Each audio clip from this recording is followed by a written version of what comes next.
Kita diberi bonus sama Allah sampai sekarang toh. Umur. Kayaknya aku bukan bikin ketawa, bikin marah. Bikin marah terus kayak. Suka nginep di rumah temen itu. Temennya lebih kaya daripada. Tetap ya Eke Matre ya guys. Hal yang paling membuat Bapak Ibu marah pada saat aku. Ya waktu malam-malam itu. Pulang malam-malam ini kamu wah. Kalau saya menghadapi segala cobaan hidup itu, saya pegang Bapak. Pikir mas, dimanapun kita berada. Pikir ingat pada Allah. Sami-sami. Maafin aku kalau nakal ya.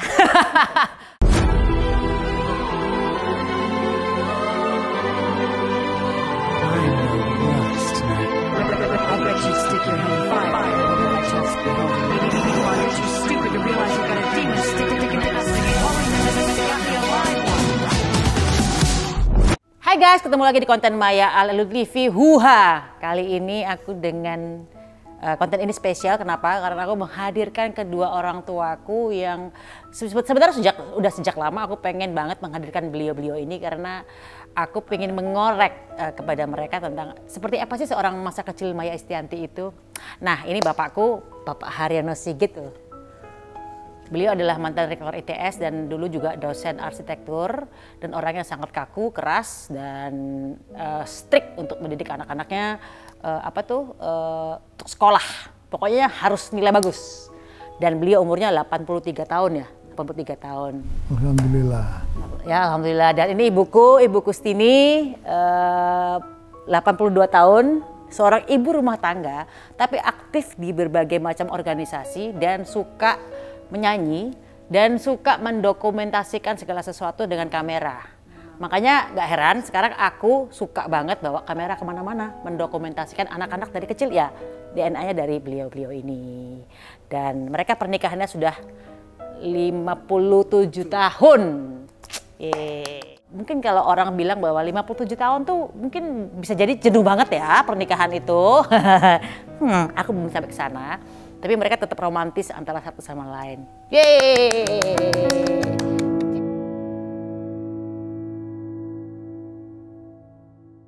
Jangan nangis mas. Nangis. Enggak, tapi berkaca-kaca matanya. Berkaca-kaca itu. Tapi ya harus sebagai seorang istri harus sabar, saling mengerti lah. Saling menghargai, saling menyayangi, bukan kasih, yang saling mengasihi.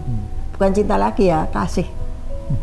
Aku kasih tahu ya guys, bapakku tuh sangat jarang banget meluk istrinya. Tadi beliau kelepasan meluk istrinya. Boleh diulang lagi? Cie. Lo beliau meneteskan air mata, jangan nangis Pak. Kita diberi bonus sama Allah sampai sekarang toh. Umur, ya diberi bonus umur. Untuk apa? Untuk bermanfaat bagi penghidupan bagimu ya Allah, bagi cucu-cucu, bagi ya itu. Dan anak-anak semuanya alhamdulillah bahagia. Ya bahagia. Tapi romantisnya bapakku adalah walaupun kaku banget, tapi kadang-kadang kalau ibuku bawa belanjaan atau tas, bapakku nantengin. Walaupun meluknya jarang ya. Bahkan anaknya juga jarang gitu. Yang perlu setia.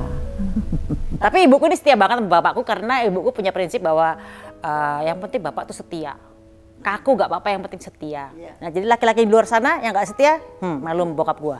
Oke, tapi pertanyaannya aku nyontek ya guys. Maya itu adalah anak dari bapak dulu. Tercantik, ya cuma cantik ding. Iya masa ganteng oh. Maya itu adalah anak terbeda pendapat ya. Terbeda pendapat, kenapa beda pendapat? Apa ya, kalau kita melarang, dijalani. Itu bukan beda pendapat, itu namanya terngeyel itu namanya. Diperhalus ya, terngeyel. Aku kalau dikasih perintah apa, kalau diharuskan, itu pasti kalau dilarang malah dilakukan. Ya. Seperti kalau suruh ngepel nggak dipel, suruh nyapu nggak nyapu. Tapi saya bilang gini, cantik kalau tidak bisa ngepel bukan anakku gitu dulu saya. Aku waktu zaman TK bandel atau enggak? Enggak ya. Tapi kalau sekolah sudah enggak salim, enggak apa. Langsung masuk aja kelas, saya sampai nangis. Itu anak-anak tuh selalu gitu. Kata tanteku, aku nih anak yang di bayinya suka ngentut, bener nggak? Kalau ketemu tanteku selalu bilang, yang diingat adalah Maya ini kalau digendong mesti ngentut. Gitu. Bayi loh, itu bayi ya gitu loh. Ternyata aku punya kekurangan masalah pencernaan tuh sudah bukan dari sekarang, tapi sudah dari zaman bayi. Dulu suka kembung, jadi terbawa sampai sekarang. Momen paling ngakak atau konyol waktu aku masih kecil? Aku lupa. Oh iya, karena bapakku orangnya sangat serius. Jadi kalau misalnya ngomong yang dengan dia, jadi kalau kita bisa bicara dengan bahasa yang konyol, beliau tetap ngomongnya, Maya, jangan mencontek. Mencontek itu adalah dosa. Iya Pak. Itu buat saya konyol, Bapak kalau ngomong kayak gitu. Karena justru bukan karena tingkah laku yang konyol, tapi adalah Bapak ini orangnya sangat lempeng, sangat lurus. Jadi kalau ngomong dengan yang harusnya bisa, lu jangan nyontek lu gitu kan. Enggak, Maya tidak boleh mencontek karena mencontek adalah perbuatan dosa. Oke Pak, gitu, kaku banget kalau Pak. Mencontek adalah mencuri. Duh kan, gitu. Mencuri ilmu. Gak ada yang bikin ketawa gitu. Selama hidupnya aku masih kecil, kayaknya aku bukan bikin ketawa, bikin marah. Bikin marah terus kayak. Bukan marah juga, bukan. Cuma kadang kalau kok begini ya, dia kok begitu, dia kok begini. Tapi ya saya senang karena semua anak perempuan tuh kayak di anu sama kok sebagai laki-laki ya harus jadi laki-laki. Nah ini yang banyak yang bicara bahwa Maya Estianti adalah seperti seorang laki-laki. Kenapa bisa seperti itu? Apakah dididik seperti itu? Apakah emang ayo kamu harus mandiri, kamu harus bisa bangkit, kamu harus bisa punya uang sendiri, jangan bergantung pada suami. Itu kayaknya omongannya ibu seperti itu ya gitu. Yes, untuk semua. Dan itu terlaksana semua. Kayak laki-laki. Tapi sejak kecil memang sudah bisa cari duit. SMP, nah ini SD kalau nggak salah, terus makan burger, mulai kelas 4 ya, terus dapat duit makan burger, kakak-kakaknya nggak boleh makan, aku punya duit sendiri, waduh ini.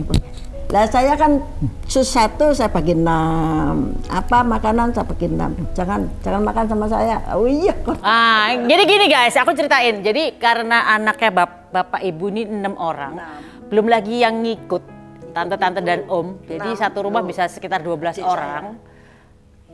Kerjanya pegawai negeri, dosen, ya kan? You know pegawai negeri ya. Jadi kalau makan tempe satu dibagi, nah satu tempe dibagi persekian, sepersekian. Jadi pada saat aku punya burger dengan uangku sendiri, aku cuma bilang jangan disentuh, itu punya aku.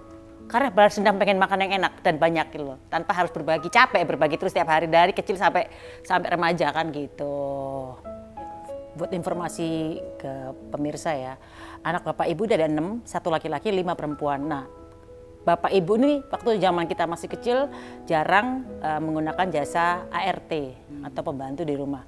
Kenapa? Karena kita disuruh ngepel, disuruh nyuci, suruh bukan nyuci baju, nyuci piring, terus bersihin kamar ya kan supaya mandiri. Terus itu kenapa kok harus seperti itu zaman kecil? Karena kami sendiri ya mandiri. Sejak kecil SMP. Bisa cuci pakaian sendiri, bisa setrika sendiri. Dan bisa kebetulan ya enggak minta tolong orang tua ya kita ya. Ya memang itu sifat mungkin ya Mbak. Orang tua saya pegawai negeri. Jadi ya bapak saya pegawai negeri ya begitulah. Jadi anaknya disiksa suruh bersih-bersih guys. Itu anak-anaknya sampai yang harus setrika, kalau ganti giliran, kalau enggak ngepel, nyapu, terus bersih-bersih itu harus bisa semuanya. Harus bisa mandiri. Kalau ada teman-teman ke rumah, bentar ya, aku setrika dulu gitu. Ini mungkin peristiwa yang bapakku lupa. Jadi aku ini zaman SMP pernah sekali pergi ke sebuah toko buku dan kemudian aku minta belikan majalah yang nggak penting-penting lah, pokoknya majalah gitu. Nah di depan orang banyak bapakku bentak nih, bapak itu nggak punya duit. Kencang ya kalau teriak ya gitu. Terus aku anak SMP aku cuma bilang gini, oh ya udah kalau gitu aku nggak bakal minta uang lagi selamanya sama bapak. Ini guys, begitu aku kuliah di UI ya, Aku bilang sama bapak, Pak, Bapak gak usah khawatir, aku sekolah di Jakarta, Bapak gak usah keluarin uang. Nanti aku bayar sendiri, karena aku udah kerja sendiri. Tahu beliau ngomong apa? Bapak tuh masih punya uang, kamu kok gak minta sama Bapak gituin. Jadi uang sekolah Bapak yang bayar. Loh, katanya dulu gak punya uang, gimana sih? Gitu. Masih inget gak? Lupa. Jadi kenapa aku tuh mandiri banget? Karena aku tuh orangnya pernah kena kuping ini panas sekali ketika dibilangin bapak ini nggak punya uang untuk beli majalah, nggak ada. Kalau buku boleh, gitu, buku sekolah maksudnya. Begitu majalah-majalah yang nggak penting, bapak nggak punya uang gitu. Tapi giliran aku mau bayarin uang sekolah untuk aku sekolah di UI sendiri, nggak boleh. Jadi bingung. Ntar lu katanya nggak punya uang. Tapi tidak semua kamu saja kok, semua anak kayak Mas Hendy itu. Ya maksudnya aku pernah mengalami dan akhirnya membuat aku menjadi orang yang sangat mandiri, tidak pernah mau minta uang sama orang. Itu karena bapak yang pernah bentak seperti itu. Kebandelan masa kecil dari seorang Maya Estianty yang tidak terlupakan oleh orang tua. Ya kebandelan bapak itu pengen jadi akademisi, ternyata jadi seniman gitu.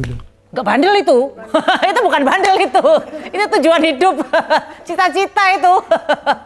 Akhirnya dia juga lulus toh UI. Bapak selalu harus akademi, harus gini. Kalau saya seniman juga, ya ekstrakurikuler toh enak aja.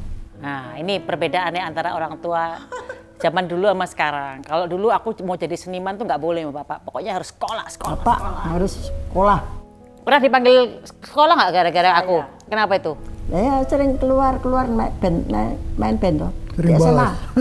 SMA kan sering bolos. Kebetulan kalau ikut band ini menang, ikut band itu menang. Festival band aku itu sudah ya. Anugerah Allah ya, Mbak tahu ya apa ya. Memang kalau pertandingan menangan gitu. Menangan mulai kecil, mayorat sudah menangan. Saya antar sampai Senayan. Juara, aku pernah jadi juara mayoret nasional guys, tingkat SD tapi ya. Tingkat SD, jadi mayoret. Sudah, saya ngantar terus ngantar. Lomba balap karung menang, lomba makan kerupuk menang. Sekolah, iya menangan. Gue akuin ya guys, aku tuh memang biang menangan. Tapi begitu SMA, aku pernah, jadi gini, aku jadi kecil sampai SMA kelas 1 itu selalu juara kelas. Ya minimal 5 besar lah gitu. Saingan sama kakaknya. Kakakku juara 1 terus tuh di kelasnya. Terus sampai ITB. Hampir seumuran sama kakakku. Nah kemudian pada saat kelas 2 SMA, bapak itu marah-marah karena rapotku, aku nih sudah di kelas yang paling blow on, yang paling mungkin prestasinya yang paling belakangnya. Jadi misalnya ada kelas yang paling belakang prestasinya tuh kelasku, isinya kelas kita tuh di gudang yang dipakai buat kelas, isinya cuma 29 orang dan aku ranking nomor 2 dari bawah. Bapak masih ingat itu? Dan bapak marah-marah kan? Ini ranking kok kok paling bawah ini nggak belajar ini anak ini. Tapi yang terima raport saya, yang kena marah guru saya. Yang kena marah aku.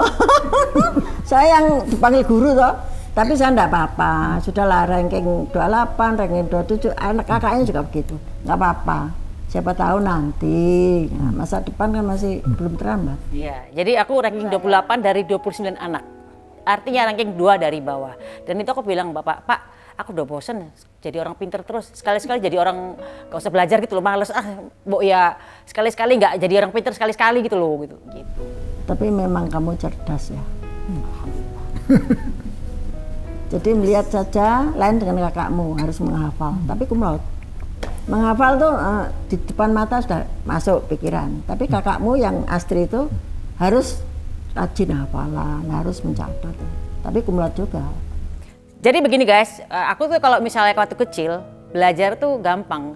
Aku sambil main engklek, dibacain soal-soal, dibacain cerita sama kakakku tentang pelajaran itu. Itu sambil main engklek aku bisa masuk tuh. Jadi besok begitu ulangan, aku bisa jawab semuanya karena sambil main sambil diajarin, dengerin gitu. Jadi sementara kakakku harus dengan susah payah ngapal gitu loh. Itu bedanya aku sama kakakku. Tapi kakakku jauh prestasinya lebih bagus karena dia stabil juara 1 terus di kelas. Sampai dia harus pertukaran pelajar. Atau juara 1. Itu. Jadi aku nih agak unstable atau nggak stabil juara kelasnya. Naik turun tergantung mood. Lagi mau belajar juara, kalau nggak mau belajar goblok gitu aja. Terus apa lagi? Suka nginep di rumah teman itu. Suka nginep di rumah teman. Terus temennya kenapa? Yang Karena kaya-kaya. temennya lebih kaya daripada. Tetep ya ke matre ya guys. Cari pasangan juga guys. Ya nggak apa-apa kan emang. Aku bilang sama temenku, dulu gue sengaja cari temen-temen yang memang punya mobil. Karena aku anak kos nggak punya mobil, tiap hari naik bus ya kan. Terus aku suka nginep di rumah teman. Aku bilang, gue nggak punya duit guys gitu kan, jadi gue numpang lo ya. Dan teman-teman alhamdulillah, sini ke rumah gue gitu. Jadi mereka tuh malah karena aku apa adanya bilang bahwa aku lagi nggak punya duit gitu kan. Makan, lo udah makan nggak di rumah? Ada, gue minta makanan sama lo dong gitu. Malah ayo ke rumah gue gitu. Tapi sampai sekarang teman-temanku alhamdulillah masih bermain sama aku sampai hari ini. Yang aku sering tumpang-tumpangin itu masih main sampai sekarang gitu. Karena dia ngelihat karakterku kan emang karakter yang apa adanya. Kalau misalnya aku nggak punya nih, ya ngomong, bukan yang datang terus morot-morotin, enggak gitu loh. Gitu. Walaupun nampaknya kayaknya Bapak kurang berkenan ya kalau aku nginep ke teman-teman yang lebih jauh lebih berada itu. Ya. Kenapa? Ya, merasa kok Bapak nggak bisa memenuhi keinginan anaknya. Lagian uang kuliah dikasih dikit, ya iyalah. Kenumpang sama orang akhirnya. Pada saat aku nilai jeblok juara 2 dari bawah, Bapak stres kan? Stres ya? Terus aku diawasin nggak belajarnya waktu itu ya? Jadi, iya diawasi, Dicerewetin. Jangan kerja terus, kamu ini gana gini gitu, cari uang terus, pelajarannya dilupakan. Ya iyalah Pak, cari uang, gimana sih? Kalau nggak ada uang jajan nih, uangnya pelit amat sudah bokap kalau ngasih duit. Ya pokoknya tadi itu, begitu nilaiku jeblok, aku inget banget, aku disuruh berhenti cari uang, disuruh fokus untuk ngejar Universitas Indonesia. Gitu, karena cita-citaku waktu itu masuk ke Universitas Indonesia, yang alhamdulillah akhirnya juga diterima. Gitu. Hal yang membuat Bapak Ibu bangga sama aku apa? Waktu jadi itu, Ya, ratu. Padahal Bapak dulu nggak bolehin aku jadi seniman kan?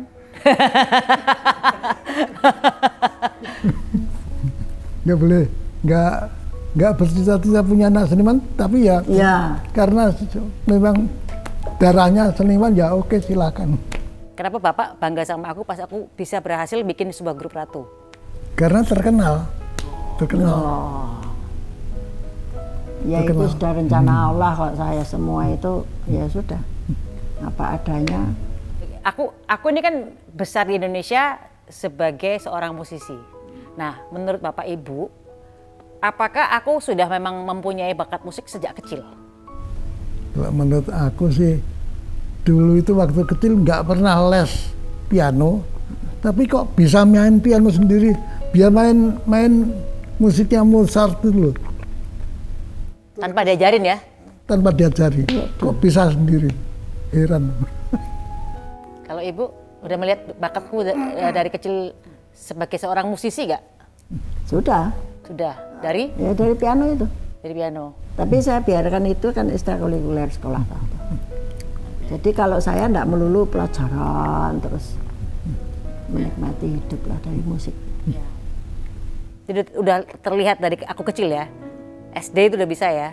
Karena aku inget banget emang aku zaman SD udah bisa main piano lancar banget sendiri gitu. Bahkan kalau misalnya kakakku lagi les piano, aku perhatiin dari jauh gurunya ngomong apa sih. Apa yang diomongin gurunya kakakku, begitu istirahat, break, aku langsung main yang seperti apa yang gurunya kakakku omongin. Walaupun aku cuma nginceng dari jauh gitu. Kalau Ibu bangga sama aku karena pada saat aku ya mandiri. Bisa cari duit sendiri, tidak tergantung suami. Tapi harus di bawah. Ya kalau sekarang bawah. Semuanya harus, jangan dominan sebagai istri. Hal yang paling membuat Bapak Ibu marah pada saat aku, Bapak dulu? Ya waktu malam-malam itu. Malam-malam kenapa? Bawa piala. Bapak kan jam berapa cita-citanya pulang? kan jadi akademisi. Pulangnya bawa piala sebagai seniman itu. Ini aku ceritain. Jadi ceritanya begini guys. Aku tuh pernah tanding DJ Festival Jawa Bali. Terus pulangnya jam 3 pagi. Terus bawa piala. Nah, hari itu zaman itu perempuan pulang pagi itu agak aneh. Dan kemudian bapak kan maunya anaknya sekolah, bukan main DJ gitu kan. Nah, pas aku buka pintu, bawa piala gede nih, trofi ya gitu. Ternyata bukan malah disambut dengan anakku menang, wah selamat, enggak. Pulang malam-malam ini kamu, wah. Loh Pak, ini aku menang loh Pak. Kok nggak disambut, anaknya lagi berprestasi loh ini. Tapi pulang malam-malam loh gitu guys ceritanya. Saya pas nggak tahu, saya sudah tidur. Tapi saya sebagai istri juga untuk kakak-kakaknya dia, untuk karirnya saya juga ngantar sampai jam 2 pagi untuk Cak Ning apa itu. Untuk supaya anak punya skill itu harus kita bantu terus. Jadi jam 2 pagi itu ya saya pakai pakaian tentara, pakai apalah untuk supaya saya jangan di malam-malam nyopir sampai jam 2 tadi. Ya kalau ibu tipenya Newport kehobian anak. Terus sampai Jakarta saya support. Satunya lagi anak saya gantian. Ya, itu tergantung kita juga. Anak bapak sudah cuek aja sudah. Bapak pokoknya yang penting sekolah. Terserah mau bawa piala 100 gak ada urusan, yang penting urusannya sama akademis. Itu bapak saya. Kalau ibu paling marah sama aku pada saat ini milih jodoh loh. Nah, sebetulnya kita tidak setuju, tapi ya itu sudah rencana Allah. Kita sudah merasa ya apa sih ini kok tidak enak gitu. minta maaf. Tapi semua itu kalau ini tidak gitu tidak tegak.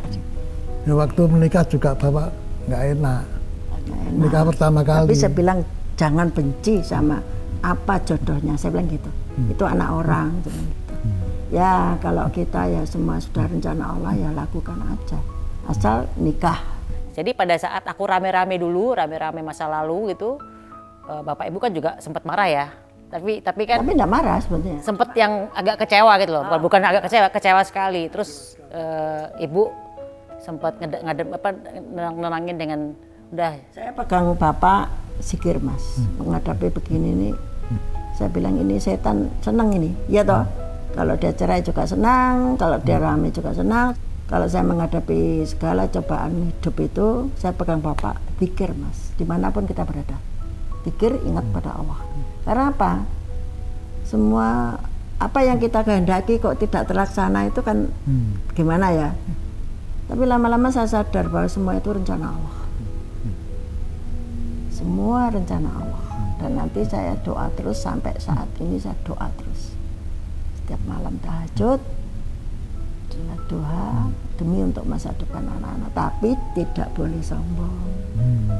Apalah artinya semuanya ini semua titipan Allah. Gitu aja. Jadi guys, aku dulu tuh baru sadar akan artinya restu seorang ibu. Bahwa dulu pada saat kenapa hidupku dulu berantakan pada saat pernikahan yang pertama, karena aku tidak mendapatkan restu dari kedua orang tua. Aku ngelawan dan pada akhirnya hancur. Jadi pelajarannya adalah apapun kalau mau ngapa-ngapain, apalagi memutuskan segala sesuatu yang paling penting, minta restu kedua orang tua. Karena aku pernah ngelawan beliau-beliau ini, berantem gila-gilaan. Jadi intinya jangan pernah melawan kedua orang tua. Itu pelajarannya dari aku di masa muda dan banyak mendapatkan hikmah. Sehingga karena sekarang beliau ngomong apa aja aku iyain aja, iya deh. Iya, nggak berani ngelawan. Ini bos-bosnya ini kalau marah-marah repot aku nanti gitu loh. Ya kita juga gitu, pada mertua juga. Ya bagaimana? Pada orang tua juga. Sebagai saya juga gitu. Di pengalaman hidup tuh selalu menyenangkan orang tua. Jadi ini dulu 6 anak, 6 adik di tempat saya. Semua saya biayai sekolahnya. Berpahala di waktu kita di sini sudah tua ini berpahala, nikmat terus. Asal sehat, takwalah pada Allah. Pada saat aku sudah mendapatkan Mas Irwan, apakah Bapak Ibu bahagia? Bahagia. Sampai nangis toh? Ya, bahagia. Ibu? Saya bahagia tapi cuma ya alhamdulillah. Menurut Bapak Ibu, Mas Irwan orangnya seperti apa? Orangnya sopan. Menghormati orang tua. Care sama orang. Tahu gahunggo. Terus apa lagi? Secara penghasilan mencukupi untuk menafkahi istri dan anak. Dan anak-anak yang pembawaan istri, anak bawaan istri. Jadi paling penting adalah bisa take care of Maya Estianty dan 3 anaknya itu ya. Nah, Mas Irwan ini kan perhatian tadi kalau kata Bapak bilang ya sama Ibu gitu ya. Aku ini kan di mata Bapak, Ibu ya terutama yang sering protes ya tentang aku bahwa aku ini adalah anak yang paling tercuek. Bahkan Ibu pernah nangis sama aku bahwa komplain tentang sifatku yang satu ini bahwa aku ini nggak pernah perhatian, nggak pernah telepon, nggak pernah nyari. Terus aku bilang begini sama Ibu, loh aku kok dikomplain ya gitu loh.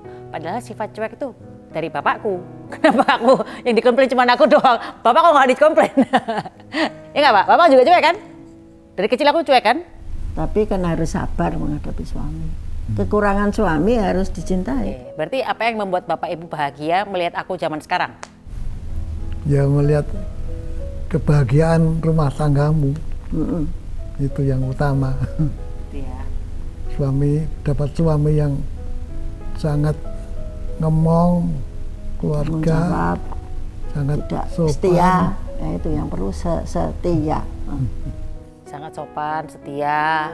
Terus apa lagi? Keluargamu. Bisa mengerti sifatnya ini. Bisa mengerti sifatnya aku yang cuek.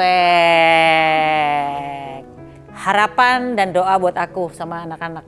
Ya, semoga selalu bahagia, selalu bisa cari duit. Betul ya, matre. Itu dunia. Selalu bisa mengasuh anak-anak dengan baik dan bisa mentaati aturan agama, dan mudah-mudahan Dapat mantu. tutu bisa dapat jodoh yang baik. Oke, Ibu. Kalau saya, harapan saya, mudah-mudahan Maya sebagai seorang ibu bisa mendoakan anak-anaknya untuk mendapatkan jodoh yang betul-betul seiman, yang dengan Allah juga dekat, dengan dunia juga dekat. Dengan orang tua juga dekat. Kalau saya melihat anak-anak bahagia ya sudah, tapi ingatlah pada Allah selalu. Tidak boleh sombong, tidak boleh merasa lebih, tidak boleh meratin orang, tidak boleh mengambil haknya orang. Itu kesalahan fatal itu dalam hidup. Bapak Ibu makasih banyak udah ngomong tentang aku masa kecil. Ya mungkin Maya Estianty itu anak yang kadang-kadang baik banget, kadang-kadang kontradiksi banget ya. Kadang-kadang dalam arti ngeyel banget, atau misalnya kalau dikasih tahu disuruh nggak boleh malah dilakukan. Atau mungkin aku dulu pernah ngelawan Bapak Ibu pada saat pernikahan pertama. Jadi aku minta maaf sekali lagi ya, minta maaf. Makasih. Sami-sami. Maafin aku kalau nakal ya. Atau pernah membuat Bapak Ibu tuh kecewa sama aku. Ya inilah kalau punya anak terlalu cerdas tuh guys. Ntar gue pulang-pulang dipukulin sama nyokap-nyokap nih. Ya wes guys, thank you so much udah ngikutin konten Maya Alelu TV. Dan udah diungkap belak-belakan seperti apa sih seorang Maya Estianty di depan kedua orang tuaku. And see you in the next content. Bye-bye.